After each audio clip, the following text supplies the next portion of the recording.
This is a Dreamcast disc and is for use only on a Dreamcast unit. Playing this disc on a hi-fi or other audio equipment can cause serious damage to its speakers. Dreamcast, up to 6 billion players. Welcome back to the stage of history. Why don't we play together? Hey, it's time to make some crazy money. Are you ready? Here we go!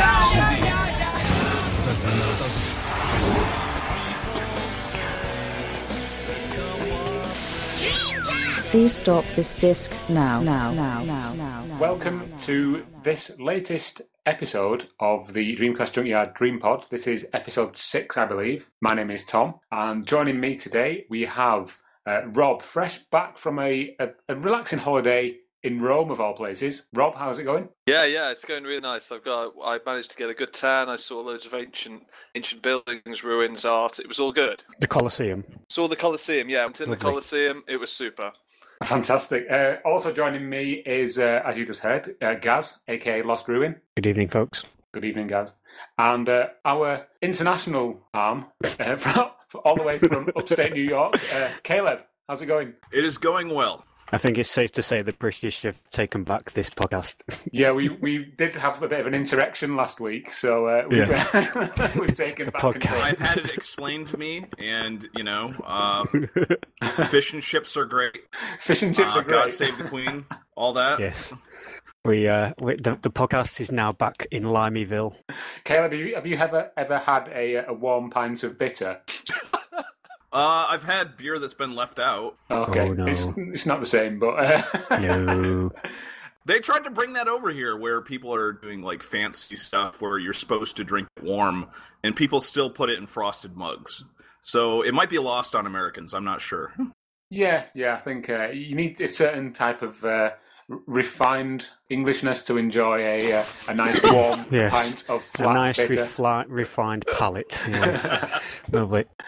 Rob, one thing I wanted to ask you was, in Rome, does it have the track from Hydro Thunder going past the Coliseum? No.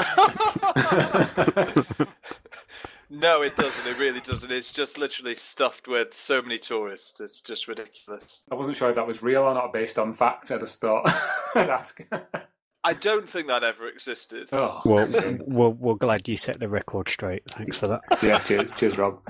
Roving reporter, Rob. Such a shame. That's right. As is the norm on the Dreampod, guys, what have you been playing? I'm going to ask Caleb. I've been messing around with a couple things. I kind of got off my Castlevania kick, and so now I'm just kind of trying to figure out what I'm going to get into next. I've been going through some Dreamcast stuff. Very disappointed to find out that the second Berserk game wasn't released on the Dreamcast. There's only the one. So yeah, just pretty much trying to find another genre to get into at this point. Cool. What about you, Rob? I know you've been on holiday, but is there anything you've been playing? Yeah, there's apart from gladiators in the Coliseum. I've been fighting lions all week. No, obviously no Dreamcast for the last week because I've been away, but I did take with me my Neo Geo Pocket Color, which is sort of now my default traveling companion. And I took with me a number of games, but the game I ended up playing most of, I ended up replaying Facile. Have any of you heard of it? Yes. No, I have not. Okay, well, Facile's it's probably one of the rarest games I own actually because I have the UK edition. Oh, lovely, yeah. Which come, the Neo Geo Pocket Color in the UK, they come in like miniaturized clamshells, which were scaled down versions of the Neo Geo AES boxes that the carts came in, and they're really lovely. Yeah. The Facile is an interesting title because it was another of these games. It was released, I think it was literally 2 weeks before SNK pulled all of its stock and went bankrupt. So there was only like 10,000 UK units of this game got to market. Before they pulled all the rest of them off the shelves. And I happen to have one of them, and it's an absolutely fabulous game. How can I describe it? It's like it's an old-fashioned, top-down, isometric, turn-based strategy game. It's basically, imagine it's like MechWarrior, essentially, but turn-based. Yeah. So you sort of you have to buy a mech, you buy its weapons, you buy its ammunition, you buy its armor, you buy loads of you need to buy a CPU for it. You have to program the CPU with various movement chips and weapon chips. So when it comes around for a small game like that, especially on a small system, it is impressive. I'm really intrigued by this. I mean, obviously the Neo Geo Pocket color was connectable to the Dreamcast, so it's very relevant. I mean, I've got a Neo Geo Pocket. It's not the color one; it's the original black and white one. And I've got a couple of games like Neo Turf Masters, etc. But this one sounds very, very interesting, very unique. It's one of those games that I think it's because you could collect Millennium Fight. I forget what that's called on the Pocket Color. I have it. Millennium Fight 2000 or something. You could connect literally between the Neo Geo and the Dreamcast. The Pocket Color, and I don't know what you could transfer. I think you could transfer data or characters, or something you transfer with a link cable. But yeah, I don't know. The only other game of note that I took with me is Sonic Pocket Adventure, which I've got to say, I think I may have said this before, but I definitely put that in the top 5 at least Sonic games ever made. I think a lot of people would agree with you on that one. Certain people who I know who are big Sonic fans say that is probably the best handheld Sonic game available. I would agree with them. Yeah. Yeah, cool. What about you guys? Have you been playing anything recently? Well, what I did find, remember that DC boot disc you gave me? And I lost it. I found it. Oh, excellent. Brilliant. Yeah, so I put it in my Dreamcast, and it works a treat. And I've tested my Biohazard Code Veronica Japanese version. I've gotten it all loads up okay, so that's kind of cool. Ooh, do you have the red case one? That's like the fancy one? Yes. That's awesome. Yeah, I got it from a guy who lives in Japan, an English guy who lives in Japan. He's on a Facebook friends, and yeah, £8 it cost me, posted from Japan, so I was really happy about that. Yeah, so that's cool. So I just need to get some import games now, play on them. So any suggestions are welcome. Well, other than that, Destiny on the Xbox One. As ever. Been playing that with Lee and Carl from Retro Collect.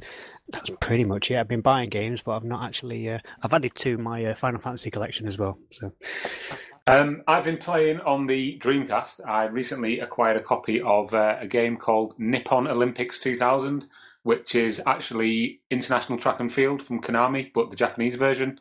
And I thought this was like, how in Japan sometimes they have different versions of the official games for an event. So, for example, the World Cup game that came out for the Sega Saturn wasn't the same as the World Cup game that we got in the West because EA Sports didn't have the rights to it or something in Japan. So they brought out Sega Worldwide Soccer with a World Cup license in Japan. I assumed that it was this game, this Nippon Olympics 2000, was basically the official Olympics game, like an alternative version that we didn't get over here in the UK and the rest of the world. But I'm not entirely sure if it is, to be honest, because there's no real, apart from on the packaging, there's no real mention of the Olympics itself in the game. It's literally just track and field, but with a different title screen. So that's one Dreamcast game I've been playing. Another Dreamcast game I've been playing a lot of is Rush 2049. I recently rediscovered how good that game is. Ah, yes, we saw your challenge on the Facebook page to beat your score. I love it. Yeah, it's not just the straight racing I really love. It's everything about the game, like the little stunt modes and the way you can, when you're in a race, it actually feels like you're in a race, even though the AI is not that advanced. When you're in the midst of a pack, like going on a corner, you might smash somebody into a wall and then they blow up and then you go and win the race, or somebody might overtake you at the final corner and then crash as you go around the corner, so you can just nip round them and take the pole, take the winner's flag. It's such a great game. I love Rush 2049. So those are really the only ones I've been playing on the Dreamcast. Apart from that, I've been playing quite a bit of Drive Club on the PS4. I love that game, regardless of what people say about it. I think it's amazing. Sorry, Rob, go ahead. Yeah, no, I was just going to back you up on that. Yeah, I picked that up cheap. It was like 16 quid or something new, and I've not got like a driving wheel or anything. I'm just using the standard controller, and it's just fun. I don't know why people are having so much of a go about it. Maybe it's that's the thing. I mean, I've heard terrible things about it. I mean, is it just a PS4 release? It is, yeah. Yeah. It's by no means a terrible game. In fact, I absolutely love it. It's so good. I mean, it has got a bit of a learning curve. And this isn't a PS4 podcast, by the way, if you're listening and thinking, what are they talking about? But I think Drive Club is such a good game. I love it. Once you get the handling down, it's brilliant. And one other game I've been playing, again, not a Dreamcast game, but is Extreme G3, the GameCube. I've actually been playing it on my Wii because I can't find the cable, the plug for the GameCube. Isn't that like a speedy motorcycle kind of racing game, isn't it? Yeah, that one. Yeah. I always thought it was sort of like a direct competitor to Wipeout. Yeah, it's very similar to Wipeout, but you're on like sort of Tron-type bikes. Yeah. Incredible speed, amazing tracks, great graphics. Absolutely love it. I wish they'd do like an update, like a HD remake or something for the new consoles, because that would just be stunning. Yeah, I'd say just in terms of those, I don't want another Wipeout of Extreme G. I want a new F-Zero. That's what I want. Oh yeah, that would be absolutely amazing as well. Yeah, certainly on the Wii U, that would basically make me want to buy one, because at the moment, it would. Yeah, it's one of those games that would help sell it. But... Yeah. Anyway, guys, we've spoken enough about other consoles. PS4. This is not a PS4 podcast.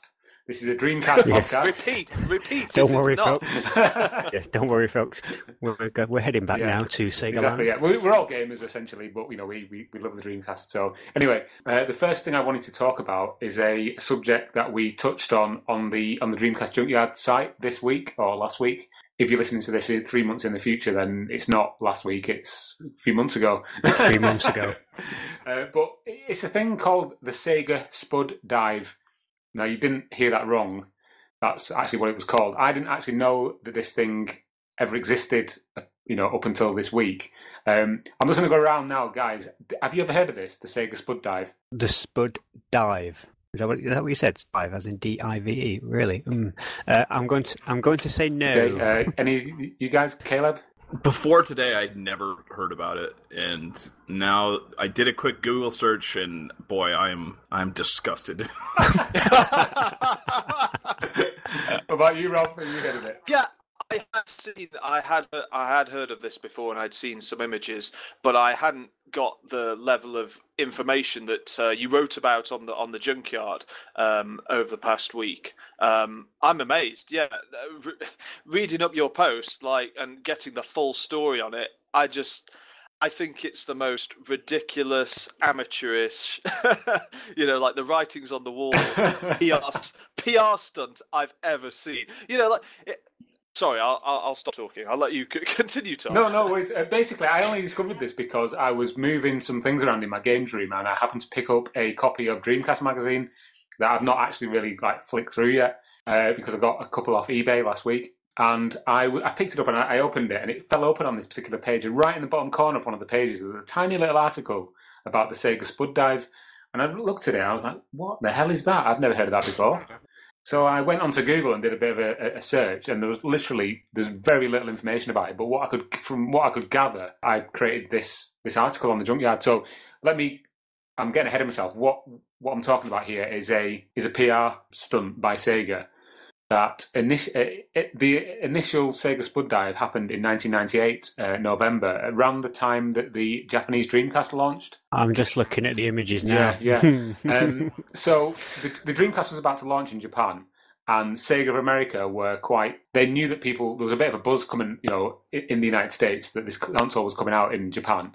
So because it was kind of around the Thanksgiving time, they decided that they would create this competition whereby they would get members of the public to jump into a vat of mashed potatoes to collect the letters that made up the word Sega Dreamcast in an attempt to win a American launch Dreamcast, which was, at that time, a year in the future. So they arranged this thing where they had this big vat of mashed potatoes, cold mashed potatoes, and then they would get a couple of members of the public who were just maybe milling around. But bear in mind, this is on a Monday morning at around 10 o'clock. So people are at work, there's not going to be that many people around, and it just seems like the worst idea ever, to drum up some publicity for the Dreamcast launching in another country, around the time of Thanksgiving. So that's stage one of the Spud Dive. A guy from I can't remember where he was from. A guy called Daniel Aguilar won the competition, and then, true to word, Sega gave him a a launch model Dreamcast at the US launch in September 1999. So the guy had to wait pretty much the best part of a year to get his prize. But he also got like £1,000 and a lot of Dreamcast games. Now, you're probably thinking, well, that sounds like a great idea. It sounds just a bit of fun. Getting some people to jump into some mashed potato. What's the problem? Basically, what Sega did was in 2000, 2 years later, basically, they tried to, they reran this competition in the same place, but they got a professional public relations company to run it. And it was basically around the time that the PS2 was about to launch. And so they thought that rerunning this competition with people jumping into big vats of mashed potato would take some of the hype away from the PS2 launch. They also had some actors milling around who were sort of impersonating George W. Bush and Al Gore, because around that time it was the presidential elections or the run-up to.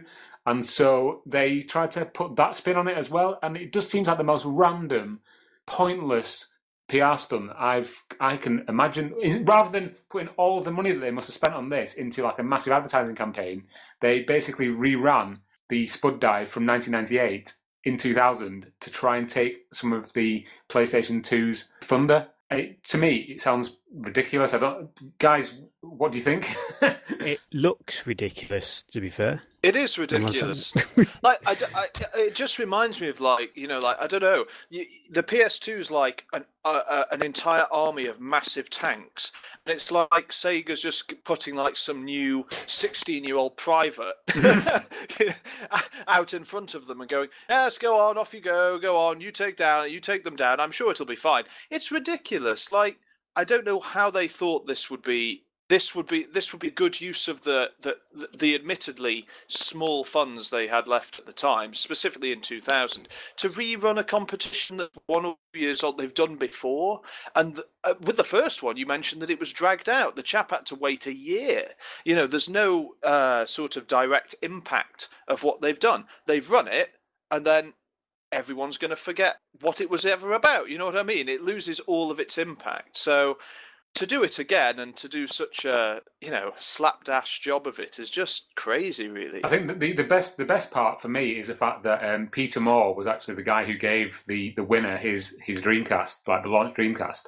And then, would he have still been in charge in 2000, Peter Moore? Or had he left by then? If he was still in charge, I should know this, but if he was still in charge, that is just such a slap in the face, because running a competition at the same time that the PS2 is launching like that, and then running away to Microsoft is just unforgivable. What are you doing? What era was this? Like, I don't get it. Like, this is like something that was like they would do in like the 60s or the 70s. Yeah. Like, this is like just the most clueless marketing people ever. It's just, obviously it didn't. It's boy. I don't know. Yeah, I have no clue. It's like imagine some sort of like Village Fete running something like this, to drum up money, I don't know, or to win a prize hamper, full of picnic food or something. But really, for a console, when your back's against the wall and you've got the juggernaut of Sony literally about to descend on you with the PS2, which will go on to be the biggest selling console of all time. And they couldn't have known that at the time, but they knew how much of a serious player Sony suddenly was after the success of the PS1. So people jumping into mashed potatoes going to work for the third time, or what is it? The third time or the second? The second time. Sorry, yeah. Well, it didn't really work the first time round, did it? So God knows which was the brainy person who decided, we'll do it again. Yeah. I love this choice quote. The client, Sega of America, had expressed some hesitation in doing this event, given we showed that if done properly, this event could be successful. Yeah, okay. Exactly. I think, Rob, you hit the nail on the head when you said, is this like a Village Fete? And when you actually realise that, no, it's a company that's basically fighting for its life in the biggest hardware and software market on the planet. Let's get people to jump into mashed potatoes. Yeah, well, at the end of the day, they could probably only afford a pair of goggles, a swimming hat, a big tub, and a load of potatoes anyway. So I don't know if there's something lost in translation here. in Japan, these sort of getting people to do outrageous feats on like game shows and for publicity stunts. Now them shows are funny. They're hilarious. No, this is like the old school American garbage. Like I said, this is like stuff they used to do, I don't know, in the 70s or something. Like, they would set up these booths. But again, like, I'm not quite sure if this is the same thing you're talking about. This is the kind of things that they would do if, like, they're opening a supermarket. Or if they're, like, doing something incredibly local. Like, because they stop doing stuff like this on the national level. Because it's kind of dumb. And it doesn't actually work to promote anything. It's very along the lines of it's a knockout, isn't it? Let's just humiliate people into... to possibly winning something. From a professional point of view, I think it cheapens the brand as well. Like, I'm not a PR guy, but I've spoken to a lot of PR people, and I don't know, if you want to promote your system up against the PS2, this is going to be a technical juggernaut, and you want to say, look, system's super advanced, it's got these amazing graphics, it looks great, it's got all these games, it's got all these accessories, and this is sort of the next gen console you want, or we really need you to buy now so we can compete with Sony. And what do? They humiliate people, and it's just people covered in mashed potato. It's ridiculous. Here's another quote from the company that ran the second event. It says, as the holiday season approached, both the gaming and consumer media were focused on Sony PS2. Sega's objectives were to generate coverage for Sega Dreamcast, to reinforce the Sega brand, and send the message that consumers would do anything to get their hands on Sega Dreamcast. The wise alternative to the expensive, hard-to-find PS2. This coverage would increase consumers' intent to purchase during the fourth quarter. It's worth bearing in mind that mere months later, the Dreamcast was discontinued, and all support was pulled. Yeah. Anyway, so that's basically a lesson in how not to promote your system against something as not awe-inspiring but just world-destroying as the PS2. Is that the last? So you say 2 months later. So is that literally the last PR stunt or event that the Sega run for the Dreamcast? That's how they bow out with people covered in mashed potatoes. Yeah, it's interesting just because it's so like unwell known, and I think hopefully with this sort of segment of the podcast, people will look into it and just make their own judgment. Yeah, exactly.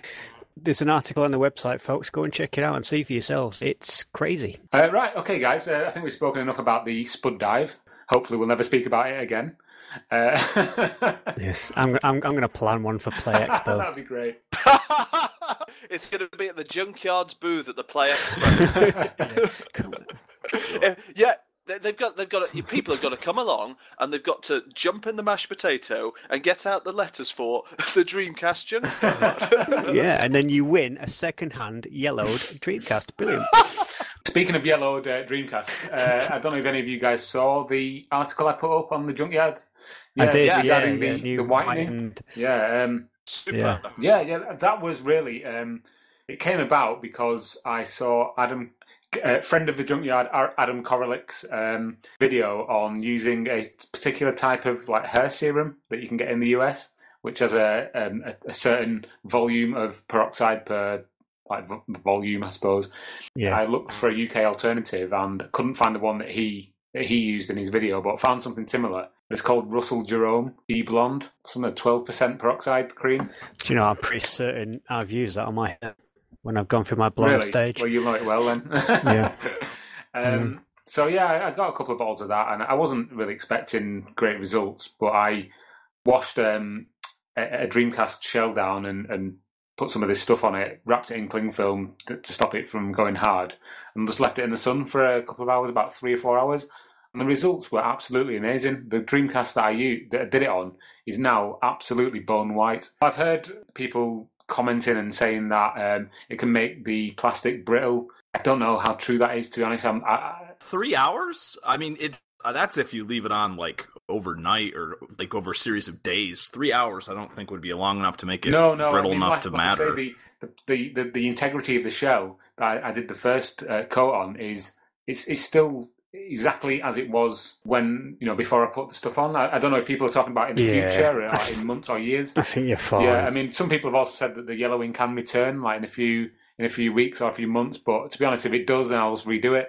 But yeah, I mean, for me, it's worked great, and I've used it on. I mean, all my other Dreamcasts weren't particularly yellow anyway because they've been like really looked after well. So I did it anyway. I've got one that is, so I might give it's it worth. a go. I mean, that NES that you gave me, Gaz. I'm tempted to try it on that to see sort of how it works on a really yellowed system. Obviously, people listening to this, if you go to the Dreamcast Junkyard and check out the post I created about whitening a Dreamcast without Retro Bright, you'll see, what the product is. Certainly, people in the UK will, and how to do it. And I've had some good. I've had some good feedback. A lot of people have been tweeting me and stuff and showing me pictures of their Sega Saturns that they've whitened and like Nintendo, Super Nintendos that they've whitened. Yeah, so, lovely. I mean, it seems to be going down quite well. Whether or not there's going to be a side effect in the future where your Dreamcast sort of turns black and then just turns into a pool of goo, I don't know. But yeah, you should put a disclaimer on the article. We take no responsibility for what happens if you put this stuff on your Dreamcast. Yeah. But I mean, short-term results, at least for me, have been pretty outstanding, and I'm quite prepared to say that I've done it to all of my Dreamcasts, and they all look amazing. Like I say again, whether they all go orange in the future, I don't know, but so far, so good. I'm interested to know if you can use it on. I mean, I know the colours don't exactly match, but like SNES carts and the SNES consoles, they're awful for yellowing, aren't they? And I was wondering if it would do the same job. Yeah, basically. I mean, well, in the initial video I watched of Adam Korolix, he actually did it on a Super Nintendo. So yeah, really? That's how I got the idea to do it for my Dreamcasts. But I think it would work on any type of grey plastic that is prone to yellowing. Anything basically with bromine in the mix. So it doesn't change because like the Saturn isn't like blonde, so it doesn't change the colour of the Japanese. I've got a couple of Japanese Saturns. They're white. Oh, yeah. Okay. Yeah, so yeah. I mean, even like the grey Saturn that I've got, the first, I think it's a Mark 1. It doesn't look yellow, but you can kind of see that the colour has changed slightly over the years. So I'm considering doing it to that as well. But I think what I'll do is I'll wait and see what happens to the Dreamcasts, and just leave them for a few months and see if they stay white or go an even deeper shade of orange.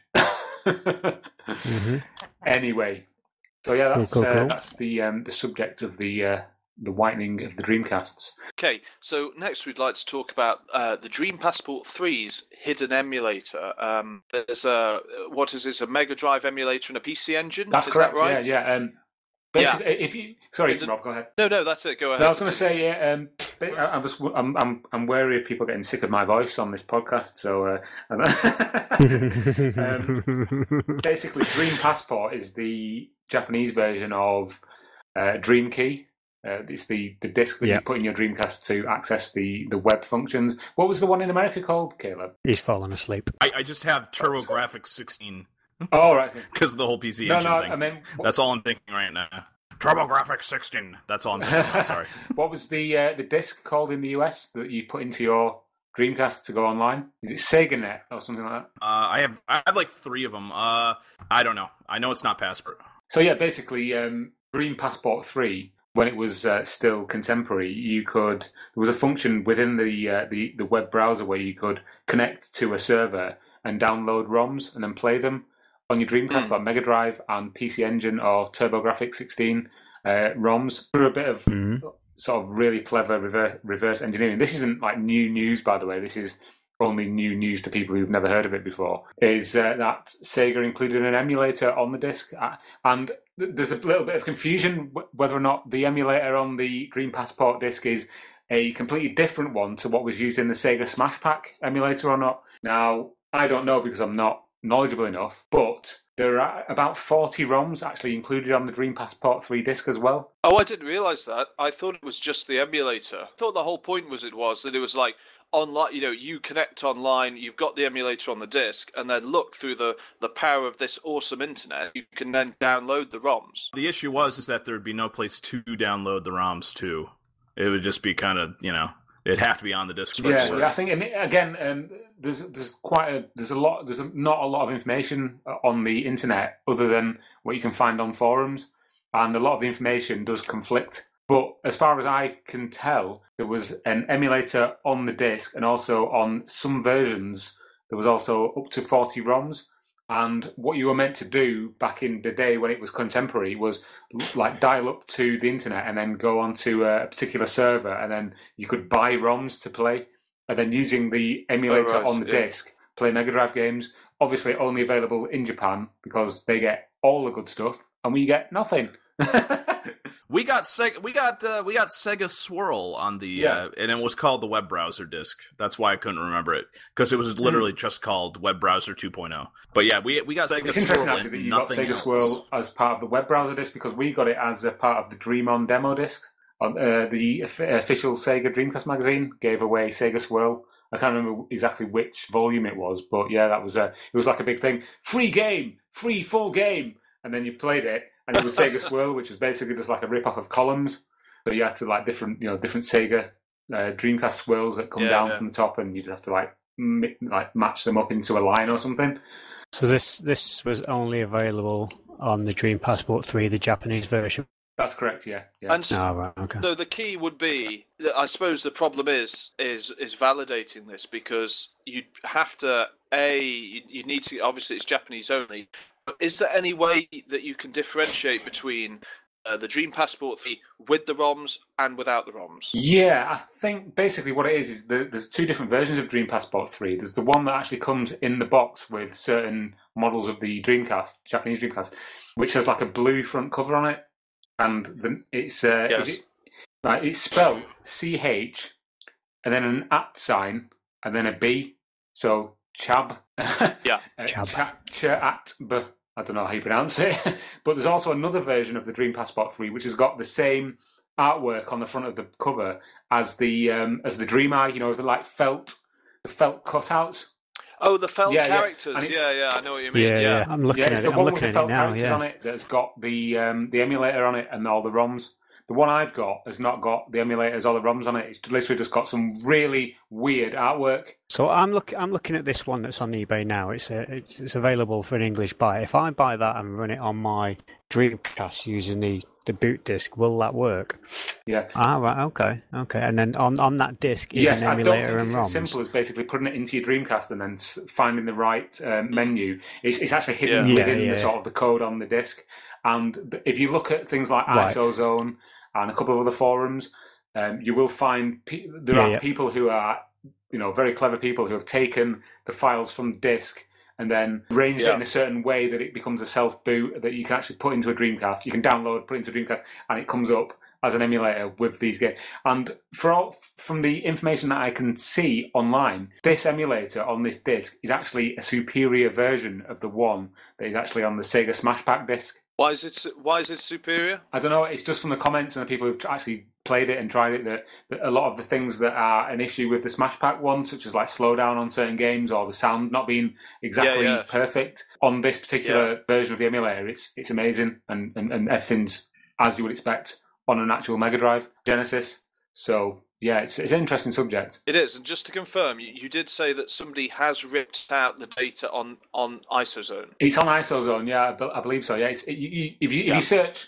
Google for Dream Passport 3 Genesis emulator or something like that, eventually, if you go far enough down the rabbit hole, you'll find a file on like MediaFire or one of those other file sharing sites. Don't know about the legalities of it, but this is the internet of today. I'm sure the FBI won't be smashing your door down because you've downloaded a Dreamcast emulator. Although, if you do, then we hold no responsibility for that. What I suggest is when you insert that burnt disc onto your Dreamcast, you have a Beretta next to your head, just in case the door gets kicked in, because then you can. In fact, no. Get the Dreamcast with the disc in, put the Dreamcast next to your head, and then have the gun the other side of the Dreamcast, so you can take both the Dreamcast, the disc, and you yourself out. And then all evidence is gone. All the evidence is gone, and all the pain is gone. Oh, brilliant! So yeah, that's the Dream Passport 3 emulator disc, and apparently there's also as Caleb mentioned, the TurboGrafx stroke PC Engine emulator on there as well. So if anyone, I don't believe anyone's actually got that off the disc yet, and it's not actually something that anybody's working on, so it's a dormant project. Anyone listening to this wants to get involved, then please do, and give us a credit in the in the boot screen when you do it. Cheers. Cool. Lovely. Okay, shall we move on, gents? Yeah, Oh, sure. why not? Again, I am very much aware that I'm taking up a lot of the airwaves, so I apologise for that. But the next subject is something that is a subject that I've been looking into on a more of like a personal level because I find it quite interesting. And I'm sure you guys will have an opinion as well. And obviously people listening, once I start talking about it, if you know anything about this and can give us any more information, then please do get in touch. But the subject is this. Russia, okay, is a massive country, part of Europe, but didn't actually receive, as far as I know, an official launch of the Dreamcast. And by looking at various forums online, such as SWAT DC, which is a predominantly Russian forum, and also Assembler Games, I've kind of discerned that it never got the Dreamcast officially, and the market was completely like swamped with bootleg games, which were produced by an outfit called Vector or Becktop, depending on how you want to pronounce their name. I think it's a fascinating subject that in a time like the late 90s to early 2000s, there was this massive unregulated market in Russia where all of these games were being produced and they were being hacked and having Russian language put into them. Even games like Densha Digo, the Japanese train simulator, was sort of reverse engineered and then translated into Russian and put out as a Russian official release. All these games they look like official releases. They've got proper covers, booklets, it's such a grey area and there's so little information out there. I just want someone to come forward and like maybe be able to explain the scene in that part of the world. Well, you can just imagine at that time, obviously Russia didn't get released. I mean, Sega is a huge company all over the world. Now, I usually imagine Russia going, why aren't we getting this? How are we going to get this? I mean, I'll go back to what I said before the podcast started. Back in the late 90s, I went to Corfu, and there's no copyright laws at all, anywhere. Whether you go east in Europe, the less and less stringent they are. It's really weird. You can walk into a bar and they show you the latest movies on copy discs, and you watch them. It's really cool. But I mean, I recently went to Turkey, and it's the same in Turkey. There doesn't seem to be any copyright laws or anything at all. The thing that makes this whole situation seem strange to me is that in like the late 90s, early 2000s, when the Dreamcast launched, why Sega ignored a country as big as Russia as an income source is just bizarre. I don't know. I mean, back in them days, Russia, obviously known as one of the superpowers, you don't know the politics, do you? Look what Russia did to, what's his name, Tetris, Pajanov, is it? Yeah, the Tetris guy, yeah. They took him, they stole the rights to his game. With Pajanov, the problem, the issue with Tetris was that he created the game, the program, on computers that were owned by the Russian government, and that's why they said, actually, wait a minute, you've created this with our hardware, so basically we own it. But with the Sega thing is the fact that it's an outside force. There is a massive community now, as there is in a lot of other countries, around the Dreamcast. I'm keen to know what it must have been like back in 99, 2000, when they must have seen the rest of the world getting this new console from Sega, but then not being able to get it themselves, other than through, slightly maybe nefarious ways. And seeing the games, like, hack versions. I think the fact that there is such, you've seen on the internet, I think the fact that there were so many of these bootlegs released, I think it proves that the market was there. But when you don't have an official market in anything, alcohol, cigarettes, drugs, it doesn't have to be, it can be anything really. If there's no official market, people will find a way and it'll become a black market, an underground market. And this is clearly what this was. I don't know how mercenary Vector or Becktop were if they went, Dreamcast is not officially being bought here. Hey lads, this would be a good way for us to make some money, basically. Or if it was more sort of indie-led and it was more sort of a people's movement that we want these Dreamcast things, it's almost impossible to get them imported, so we need them produced in the country, essentially, which is why you got Densha Go coming over and being of all the games to translate. I don't know why they translated it's translated as Runaway Train, which it clearly isn't. It's just basically a train simulator. Those they're good. Those games are not runaway trains. I've played them. You have to be incredibly strict. You've got to follow all the rules. You've got to go at the right time. You've got to stop at the right time. You've got to brake at the right time. just like it is in Japan, you've got very small windows to get to the next station. It's not some exciting it's not like thrill ride. The film Runaway Train, in Siberia, like smashing through the Arctic tundra. It's literally driving from station to station on the Tokyo subway. So the question is then, I mean, if this Vectop or whatever they're called, they're making these games and translate them. What are they being played on? Are they being played on Dreamcast? Or are they they're basically from what I can tell, they are self-boot copies that can be played on any Dreamcast. If you do if you do a search on Google for Russian Dreamcast games, you will invariably bring up. Mm-hmm. It's like a hodgepodge. You've got games that have got they're predominantly from Vectop or Vector, and they've all got the same kind of like English, but like in Russian, if you know what I mean. Well, that's the thing. I mean, what I'm not understanding, I'm sorry to bring it up, but obviously they've got these games and they're making these games, but what systems are they playing on? They'll be import Dreamcasts. It's right, yeah, okay. I imagine most of the time they were probably just language translations, unofficially done. Just ripping it, because that's not new. I mean, people used to do like on SNES cards, like do Japanese to English translations. Yeah, like Earthbound and Mother and things like that, wasn't it? Yeah, exactly. Yeah, unofficial, and this just seems to be that, but on a much bigger scale. I don't think there was any difficulty, from what I can tell, in actually getting PAL Dreamcasts. Because obviously it is still part of Europe, and it's not that difficult to get a PAL Dream. Somebody on the forum that I asked this initial question on, Assembler Games, who is, I believe, Russian, sent me a load of pictures of like his Dreamcasts, and he's got a lot of like PAL Dreamcasts.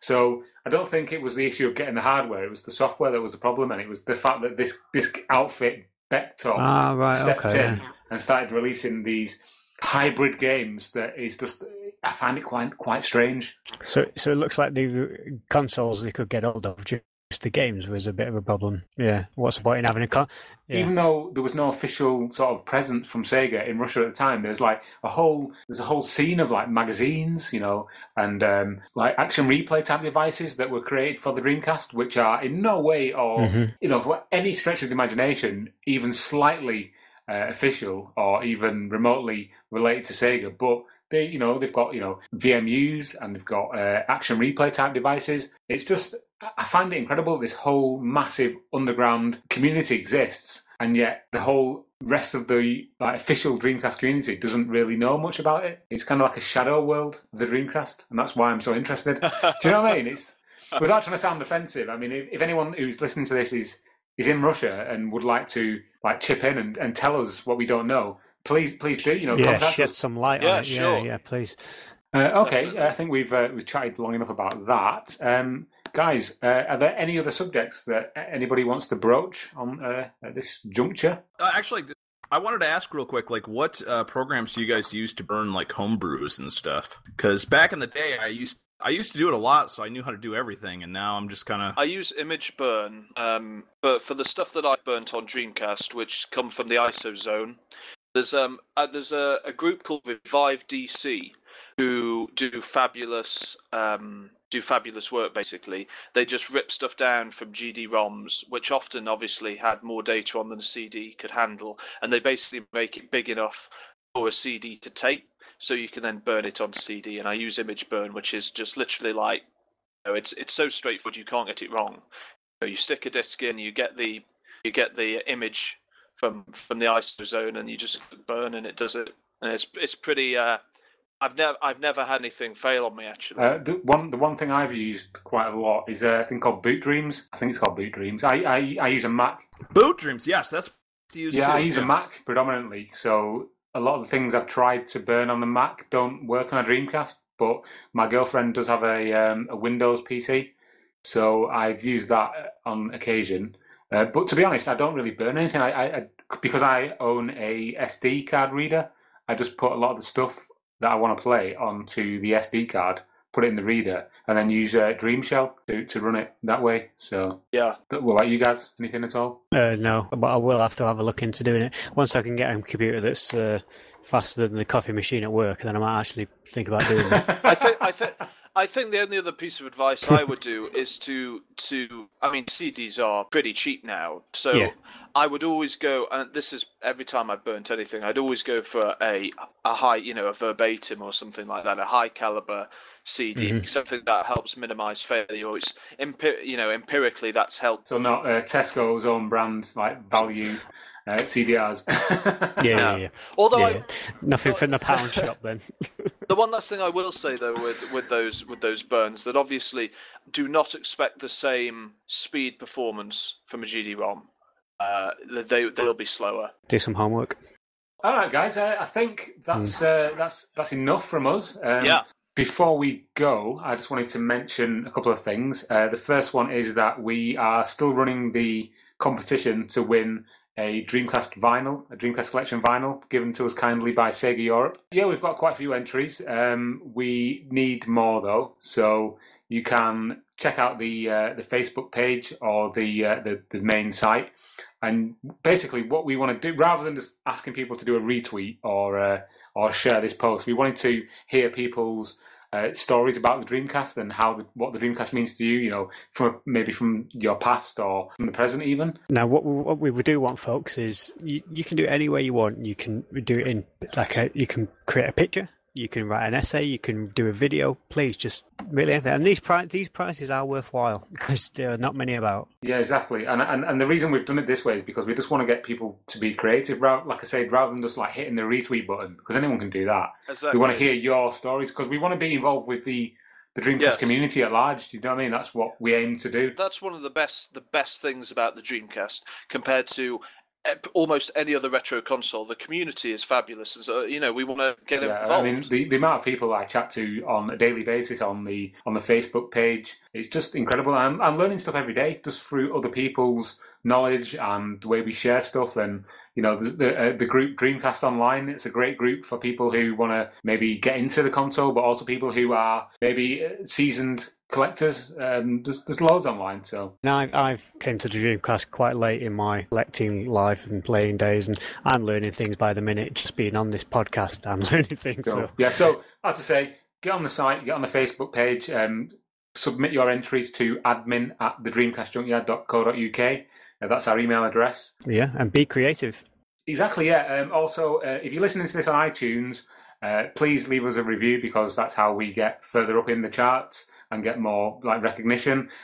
Also, if you've not got an iPad or an iPod or a Mac, you can also listen to us now on Stitcher, which is something that I didn't even know about until last week and submitted the podcast to. But apparently it's quite a big thing if you're on Android or PC. Also, you can follow us all on various social media sites. We're all on Twitter. Rob, you're on Twitter at Nicholas J. And Gaz, you're on Twitter at Lost Ruin. It's all one word. Caleb, you are actually on Twitter at my name. Yes, it's your full name. I'm on Twitter at Tom Lee C, and also we have at Sega Junkyard. That's the official Dreamcast Junkyard Twitter account that we very rarely check. So if you tweet at us and we don't get back to you for roughly a week, that's why. Yeah, just tweet one of the other ones and just complain. Yeah. And as obviously you can get us at www.thedreamcastjunkyard.co.uk and facebook.com/thedreamcastjunkyard, and we also have a group. And I think that will do it for this week. So thanks for listening. Bye. Bye for now, folks. Bye. Please stop this disc now.